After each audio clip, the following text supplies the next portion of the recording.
Estamos com mais um programa de saúde mental com um tema muito importante, que nós vamos falar sobre a depressão, que é o mal do século. E ninguém duvida que seja o mal do século, porque nós estamos numa pandemia. E o que é essa depressão? A depressão, a gente fala do mal do século por conta que a depressão virou uma pandemia. 7% da população mundial tem depressão. É muita gente, são 500 milhões de pessoas. E pós-pandemia esse número tende a crescer.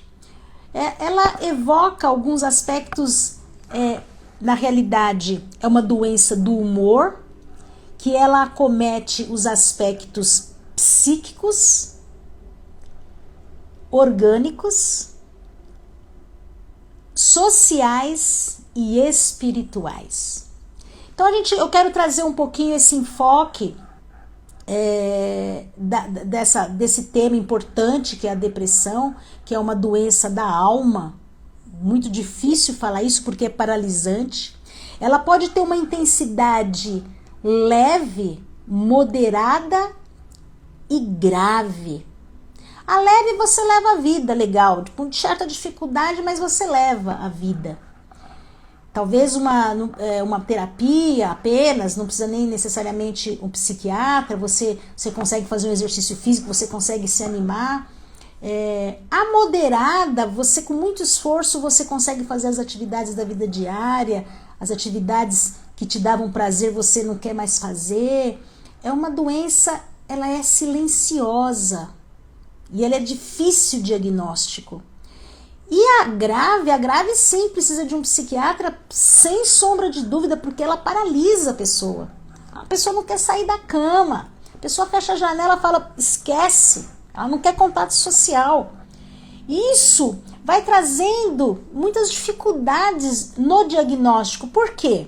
Porque é uma doença que ela é silenciosa e ela tem outras comorbidades paralelas. Então, uma pessoa, por exemplo, acometida com uma doença autoimune, ela tem depressão. Uma dependência química tem depressão. Uma doença grave, tipo câncer, tem depressão. Os cuidados paliativos, os idosos, têm depressão. Só que, por isso que ela é um pouco maquiada, percebe? E é de difícil diagnóstico definitivamente. Enfim, eu quero trazer esse conceito de que ela precisa ter um olhar diferenciado e também de apoio, de uma rede de apoio, né? Porque não é frescura, gente. Depressão não é frescura. Então, às vezes as pessoas falam assim, e eu já ouvi pessoas médicas, você, não tem o que fazer, ou então procura ajudar alguém, ou então falta de Deus. Tudo isso agrava o quadro da pessoa em depressão. Não é legal falar sobre isso. Né? Diante de mão a gente já pontua isso, porque é inerente, independe da vontade dela, percebe? Independe. A pessoa precisa de apoio, de força, porque ela tem a questão endógena, que é de dentro, e tem as reativas. Ela tem aqueles sintomas que eu vou pontuar passo a passo aqui, mas ela precisa desse olhar diferenciado. Então, quando a gente fala de depressão, existe um psiquiatra norte-americano, o Aaron Becken, que ele, de alguma maneira, ele é o pai da terapia cognitiva comportamental. Ele faleceu o ano passado, aos 100 anos de idade, e ele pontuou, esse psiquiatra norte-americano, ele pontuou várias escalas utilizadas nos meios acadêmicos, inclusive nos hospitais, a escala de depressão. E ele pontuou três características importantes que a gente detecta nas pessoas com depressão. Aí depressão mais para moderada para grave, né? Porque já que elas estão internadas, não aquela leve que eu mencionei. E aí o que ele vai falar? As 3 características. A primeira característica é uma visão muito rígida de si mesmo. A pessoa depressiva, ela tem um crítico interno muito severo. Então, logicamente, com baixa autoestima, ela vai falar que não serve para nada, que eu não valho nada. Então, ela tem uma baixa autoestima descomunal. Essa é a primeira característica de uma pessoa depressiva, né? A segunda característica é uma visão negativa a respeito das experiências passadas. O que significa isso? Pô, a pessoa está com 50 anos, lógico que ela teve alguma experiência boa ao longo da vida, mas ela só foca no negativo do que ela viveu. Moisés está perguntando, a maior expressão da angústia pode ser a depressão, algo que você pressente indefinível. Isso é uma letra de uma música, né? É verdade. É uma angústia. Angústia vem do coração, né? O coração, o chakra cardíaco está em disfunção, tá totalmente descontrolado, né? A gente vai falar um pouquinho sobre isso. E é indefinido, né? Não sei por que eu estou sentindo isso. Essa é uma depressão endógena, que vem de dentro para fora. A pessoa não consegue explicar por que ela está sentindo aquilo e é acima da vontade dela. Então, a gente estava voltando lá naquele Aaron Beck, que ele fala dessas 3 características. A primeira, que ela tem uma visão muito rígida de si. A segunda, que ela tem uma visão negativa das experiências passadas. Ela teve coisas boas que ela viveu, mas ela só foca no negativo. E a terceira característica que ele levantou é que há uma desesperança do futuro. Ou seja, ela projeta a vida que ela teve, projeta no futuro como se não tivesse luz no fim do túnel. É muito difícil, gente. Não é impossível, né? Por conta que a gente tem tratamento, mas assim, a pessoa precisa ter um clique interno para sair dessa. Lógico que a medicação ajuda bastante. E aqui a gente vai pontuar que a depressão, a Organização Mundial da Saúde, ela alerta que é uma doença, é uma ameaça para a saúde humana, a depressão. Ainda mais agora, nos tempos que nós estamos, né, tecnológicos, que as pessoas estão muito superficiais, as relações estão muito superficiais, muito egoístas, as pessoas têm o sentimento de não pertencimento. Então, porque é difícil pertencer a um grupo, né? Acho que a maior emblema da existência humana é você querer fazer parte de um grupo. E quando você está muito distante daquela realidade por questões sociais, por N motivos, aquilo vai distanciando da satisfação interna. Então, quando ele fala que 31% das pessoas com depressão, elas são oriundas de outras comorbidades, que é aquilo que eu citei. E o percentual, ou seja, por isso que ela é de difícil diagnóstico, né? Então a pessoa tem uma comorbidade e a depressão permeia essa comorbidade, por isso que ela é de difícil diagnóstico. Então a pessoa tem a dependência química, tem um câncer, tem até o Alzheimer, tem uma finitude, está em cuidados paliativos, então ela permeia a depressão ali. Então o médico vai falar, não, aqui ela tem isso, a depressão é por último. Então é o estado deprimido, mas não, ela pode estar sim com depressão. Então, 57% das pessoas que têm depressão, elas têm problemas familiares. Gente, é muita coisa, né? É muita coisa, 57%. Todas as pessoas que eu atendo com quadro depressivo lá na enfermaria têm conflitos familiares. E aí a gente olha para uma visão sistêmica da vida, né? Porque a pessoa não aceita a sua própria origem, ela está no emaranhamento, ela está ou na ideia do amor interrompido, seguindo energeticamente as pessoas com que ela tem uma certa influência, né? Uma certa, a gente chama de honrar, né, a fidelidade sistêmica, ela tem congruência com aquele que foi excluído. Então eu sigo você, eu sigo a sua dor, né? A gente não pode generalizar o caso porque cada caso é um caso, mas como é pontuado que 57% das pessoas depressivas têm problemas familiares, aí entra essa visão sistêmica da sua própria origem. Muitos não aceitam, queriam ter uma outra origem. Então, aceitar a sua origem tal como foi é uma das possibilidades da cura psíquica, percebe? E a gente consegue verificar isso muito firme quando a gente faz esse diagnóstico. E a partir do momento que a gente consegue trazer aqui os três lados, né, que eu falei, que as pessoas são cometidas pelo lado físico. Por quê? Porque algumas glândulas têm que descaracterizar as disfunções das glândulas, a própria menopausa, né? Então, vamos entrar agora nos sintomas desses fatores da depressão. Então, nós temos os setores orgânico, que são os fisiológicos. A pessoa, ela tem um cansaço descomunal. A pessoa com depressão.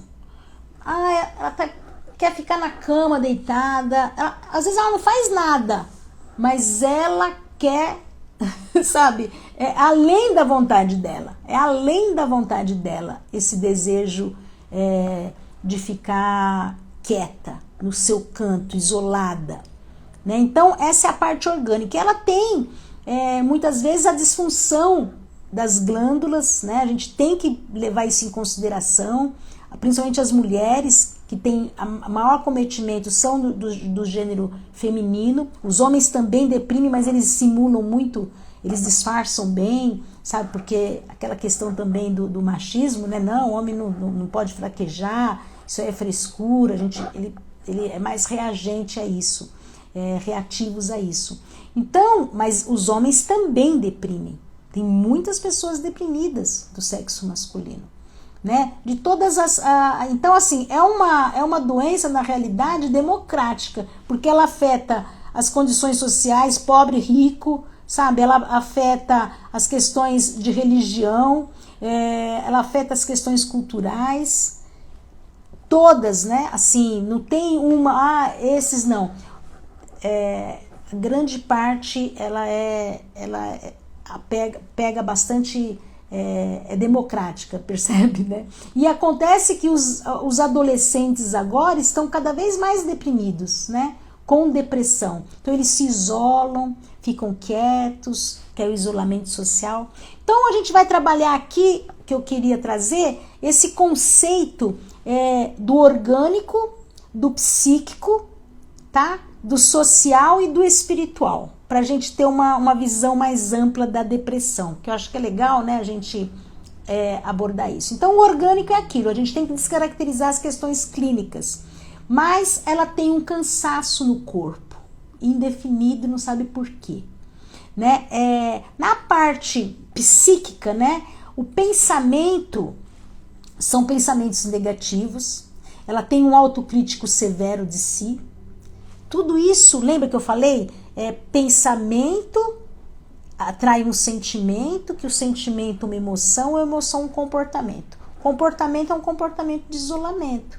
Ela tem um isolamento social, aí entra as questões sociais. Ela se isola, ela não quer saber de ninguém. Ela quer ficar na dela, ela não quer contato, ela está no mundo dela. E às vezes a gente tem que, como rede de apoio, tem que ajudar. Vamos, vou passar e a gente vai sair sim. A gente vai sair. E a pessoa não se vê assim, ela se vê como uma pessoa intimista, introspectiva. Não, às vezes ela está com depressão. Né? E é um sofrimento que é difícil pontuar, de mensurar, de falar. Né? Então tem a questão também, que a gente traz aqui, a questão também da parte do sentimento de tristeza. É uma tristeza que a gente não sabe, que a pessoa não sabe dizer por quê, quando ela é a depressão endógena.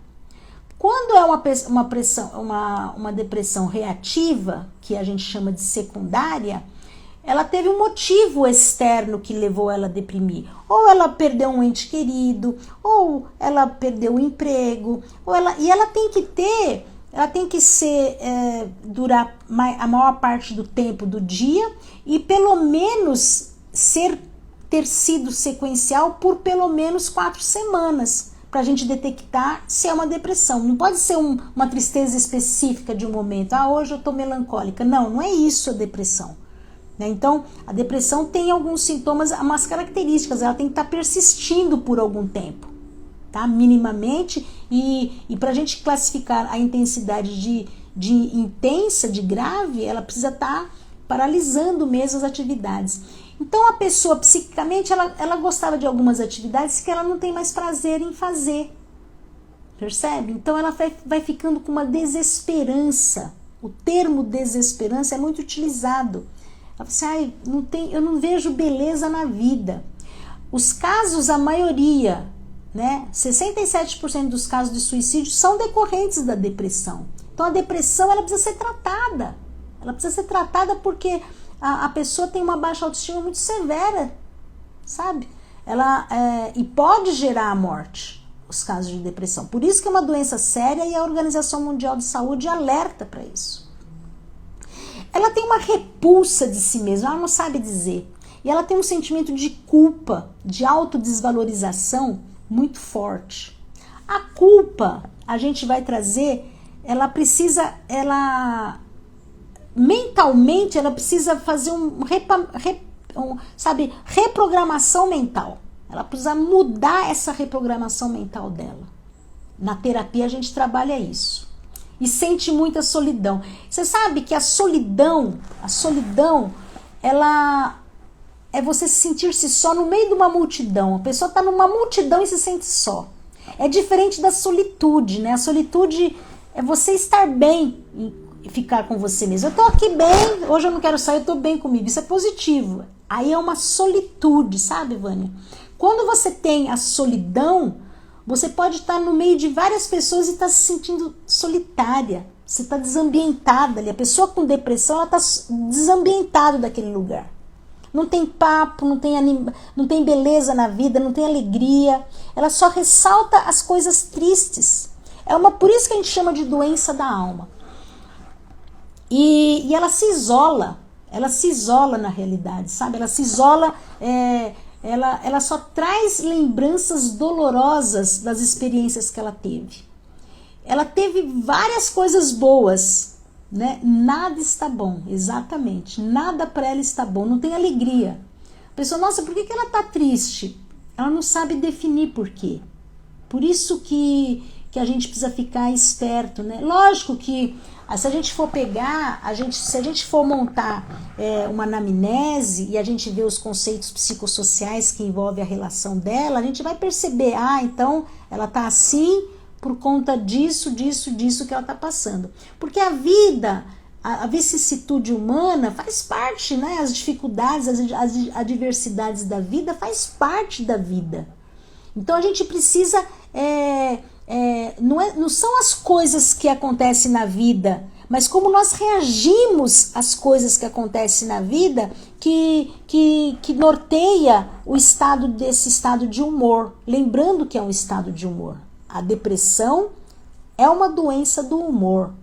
A gente fala humor não é dar risada ou não, é humor em termos de baixa autoestima mesmo, de não ter a questão da vivacidade da vida, né? É um termo que a gente utiliza muito, né? E decorrente disso, o humor dela é melancólico, é mais para baixo. E aí ela tem essa repulsa de si mesmo e agora tudo isso são aspectos psíquicos. Os aspectos que a gente traz social é o isolamento. O comportamental é incrível, porque como ela está nesse padrão vibratório para baixo, o que ela traz? Ela traz o conceito de que todas as coisas que ela busca são decorrentes desse padrão vibratório. Então ela vai buscar filmes que deprimem, ela vai buscar situações, sabe, lembranças tristes, papos que trazem, ela sintoniza com isso, ela não dá uma guinada, a alma dela vibra nessa vibração, né? Ela não vê beleza na vida, Por mais que a vida seja prazerosa, ela não consegue ver beleza na vida. Nada está bom. É aquilo que a Vânia está falando. Na parte que a gente chama de espiritual, que eu gostaria de trabalhar, a depressão acaba sendo uma grande oportunidade, isso que a gente precisa ver, de ela alavancar nesse caos as potencialidades dela. Porque é como se fossem as leis da vida empurrando para que ela sobressaia em cima das suas potencialidades. Porque ela traz muita culpa, sabe? E ela é imbuída, né? Ela é imbuída de todo... a depressão ela pode ser um efeito colateral para alavancar um aprendizado espiritual. É a vida trazendo a possibilidade de olhar para o egoísmo e para o orgulho dela. É difícil falar, mas é uma verdade. Porque quando você não permite... Sim, o deprimido pode ser um indivíduo de alguma forma egoísta? Sim. Por quê? Porque a pessoa só olha para o umbigo dela. Por isso que um dos antídotos que a gente trabalha na terapia é a gratidão, a generosidade, a compaixão, que é o amor em movimento, né? E isso tem um efeito salutar. Nas técnicas de mindfulness, nos depressivos, a gente tem que ir com muito carinho, muito cuidado, porque é uma alma muito sensível, muito dolorosa. A gente tem que, às vezes, dar a mão, lógico, caminhar junto. Eu não posso dar um passo com você, mas ela precisa se reerguer. Então, é super importante as questões do autocuidado. Sabe, aqueles 7 pilares do autocuidado, da pessoa fazer um exercício físico, porque sabe que a endorfina que o exercício físico promove abaixa o nível de cortisol, que a pessoa depressiva tem, altos índices de cortisol, né? E aumenta a serotonina, que é um hormônio de relaxamento, é um hormônio, vamos dizer assim, a ocitocina, inclusive, que é um hormônio do up, né? Que a pessoa melhora em termos de humor. É fundamental, os casos severos, a pessoa entrar com a medicação, porque muitas vezes ela precisa, ela necessita. A gente não pode descaracterizar isso, e cada vez mais. As crianças, elas precisam ter um apoio e um olhar diferenciado nisso, porque tem muitas crianças e adolescentes deprimidos com CUT, né, que é automutilação. Isso é uma maneira de estar depressivo, de mostrar a dor ali na pele, a gente sabe disso, e cada vez mais casos graves. Então é um alerta mesmo, né, que a gente da saúde mental traz, para ter um olhar diferenciado. Então, quando a gente fala do orgulho e do egoísmo, são as mazelas desse ser em evolução, porque a gente não está aqui numa escola, a vida é uma grande escola, né? Eu tenho uma visão mais ampla do ser humano, e é uma grande possibilidade da pessoa do caos emergir essas questões da sua alma, no refolho da alma, sabe? Então, é igual o que eu estava falando, né? Tem uma história muito interessante de um jardineiro que ele cultivava umas flores muito lindas do jardim, sabe? E era de um castelo, né? E o senhor gostava daquelas flores, e de repente as ervas daninhas começaram a surgir ali naquele jardim, sabe? As ervas daninhas começaram a surgir do jardim, e ele, irritado, ele tirava aquelas ervas daninhas, falando: onde já se viu? E cada vez mais que ele tirava com força, mais elas cresciam, as ervas daninhas, atrapalhando aquele jardim lindo que ele cuidava com tanto amor. Mas enfim, ele não aceitava aquelas ervas daninhas. E aí, teve um dia que quando ele arrancava, mexia no terreno, as próprias flores que ele cultivava não tinha brilho. E aí o que ele fez? Ele foi lá na cidadezinha e comprou umas flores artificiais e pôs para iludir o dono desse castelo. E aí, mas ele... Nossa, e aquilo mapeou, né? Mapeou, sabe? Eu vou fingir que...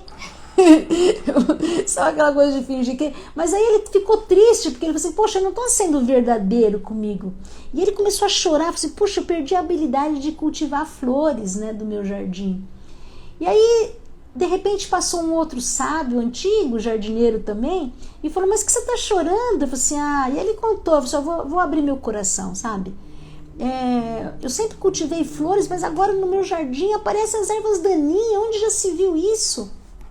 E aí o cara falou assim, mas olha, eu vou falar da minha experiência. Eu peguei essas ervas daninhas que surgiam na época que eu fazia esses jardins dos castelos, ao invés de eu tirá-la com força, negando esse lado sombrio do jardim, eu colocava retirava com muito carinho e colocava no sol para elas ficarem secas e eu devolvia elas para a terra em forma de humus. E aquele jardim, aquela terra ficou reciclada e eu consegui fazer com que as flores florissem novamente com um brilho muito melhor do que as antes, fazendo as pazes com essas ervas daninhas, percebe? E aí ele falou assim, nossa, que ideia! E aí ele começou a ter essa conduta mental de fazer as pazes com a minha sombra. É isso que a gente precisa fazer com a depressão, sabe? O que isso em mim quer se mostrar? A gente tem que fazer esse olhar interno. Por que eu tô assim? Que beleza que eu não vejo mais na vida? Porque, o que eu preciso... O que eu estou escondendo? O que eu não quero olhar? Então, quando a gente faz esse mergulho interior e fala, por que eu estou agindo dessa maneira? Né? O que algo em mim, o que eu não concordo, que eu não consigo ver a beleza? Ou é por causa que a minha origem, eu não aceito a minha origem, ou porque eu não aceito a condição da minha existência, da minha verdade, sabe? Do destino difícil. Às vezes a gente não aceita a morte, sabe? De uma pessoa, do ente querido, amado. A gente não tem controle sobre isso, gente. E aí a gente deprime, né? A gente condena a pessoa porque foi embora. Ou porque veio uma doença grave e você não amplia o teu olhar maior sobre essa dinâmica da vida que tem por si um potencial maravilhoso da gente alavancar como ser humano, de evoluir, percebe? Então, a depressão é uma grande oportunidade que a vida nos dá de trazer as nossas potencialidades para o maior dos patamares. E trabalhando esse refúgio da alma, né, nos refúgios da nossa alma, o orgulho e o egoísmo, ampliando a visão, aceitando a vida como é. Porque tem 3 coisas que a gente não consegue, né, que a gente pode enfrentar e que possivelmente todos nós vamos passar. Primeiro, a perda de algum ente querido, né? Infelizmente, cada um vai ter que passar e a gente passa e acaba superando, tendo que superar. O segundo, a gente, espero que não, mas a gente pode ser acometido com uma doença muito difícil, né? Um diagnóstico difícil de uma doença de alguém querido ou nós mesmos. E o terceiro, a nossa própria finitude. E quando a gente entra em cima dessas 3 questões existenciais, né, de aceitação plena, aceitação radical de tudo que acontece comigo, você acaba, vamos dizer assim, evoluindo espiritualmente, aceitando essa regra do jogo. A regra daqui é essa. E tá tudo certo. Depende de mim eu fazer a mudança? O que eu posso fazer para melhorar o meu humor? Então, a depressão, ela tem esses vieses, né? A intensidade, as questões orgânicas, psíquicas, comportamentais e espirituais. Ela tem as vieses da possibilidade da gente aceitar e fazer as pazes com a nossa sombra. Tem tudo essa possibilidade de mudança para a gente alavancar espiritualmente.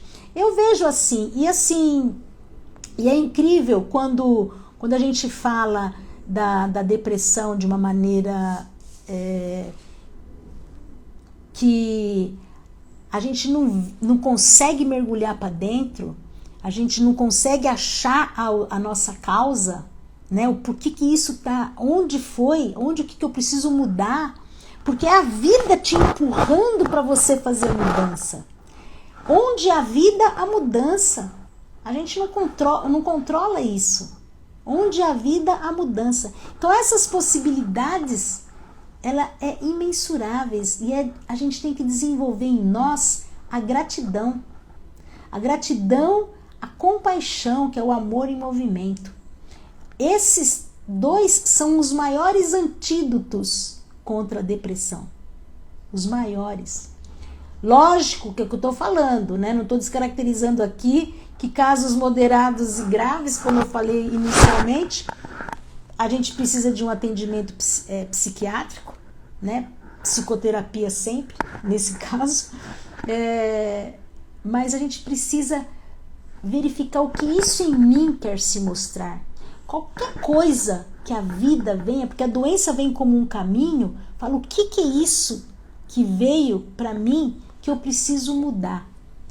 Este olhar maior para o todo faz com que a gente evolua e não perca a oportunidade do bem viver, né?